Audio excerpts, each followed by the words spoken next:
Tento výbeh obývajú naše hyeny škvrnité. Máme trojicu hyen, troch sámcov, troch bratov. Čo sa týka škvrnitých hyen, sme momentálne jediná zoologická záhrada na Slovensku, ktorá ich chová. Hyeny by sme našli na Slovensku ešte napríklad v Zoo Bratislava, tí však majú hyeny pásavé. To sú tiež zástupcovia čelade hyenovité.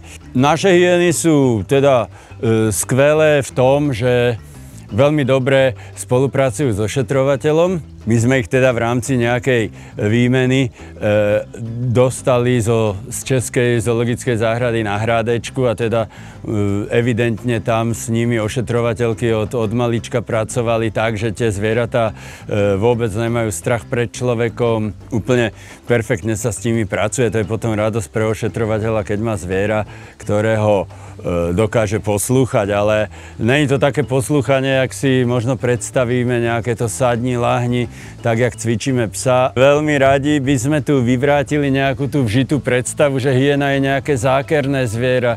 Ono, je to tak v nás ľuďoch, že keď niekomu poviete, že sa chová jak hyena, tak asi ho tým moc nepotešíte.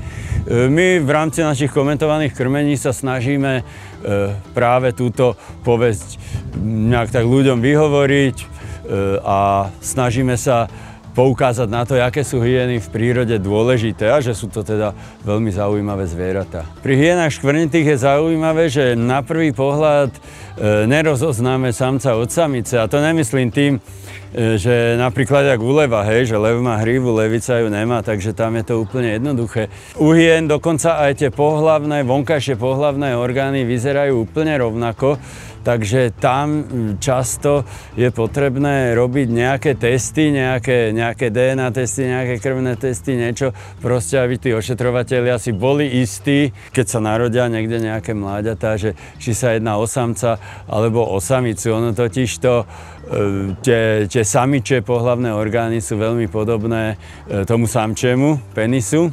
Dokonca samica aj cez to rodí. Oni majú veľmi bolestivý a veľmi namáhavý pôrod. To je taká zaujímavosť u škvrnitých hyen. My s hyenami samozrejme cvičíme alebo trénujeme, ale není to nejaké športové trénovanie, športové cvičenie. Je to v podstate to, aby nás tie zvieratá nejakým spôsobom poslúchali.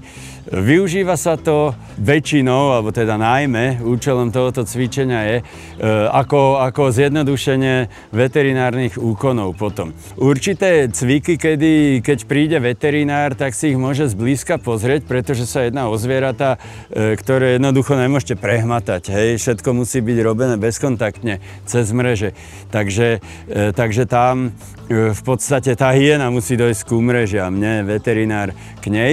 Toto všetko sa dá naučiť, veľmi si tým uľahčujeme robotu, veľmi im tým uľahčujeme život, by som povedal, pretože všetko robia s radosťou na základe pozitívnej motivácie. To sú metódy tréningu, ktoré sa v súčasnej dobe používajú celosvetovo. Celé toto ponúkame našim klientom aj v rámci zážitkového programu trénerom hyen. Proste buď sa nám prihlási niekto, kto v živote so žiadnym zvieraťom netrénoval a my ho tu naučíme, aké to je trénovať so zvieraťom bez toho, aby sa ho človek dotkol, že to zviera vieme namotivovať, aby robilo to, čo my chceme. Je to fakt pre tých laikov. Potom to môže byť zaujímavé pre niekoho, kto napríklad má skúsenosti s tréningom psov. Tam je to predsa len iné, lebo nepoužívame vodítko, nepoužívame nejaké polohovanie rukami a podobne, takže tam tí psíčkari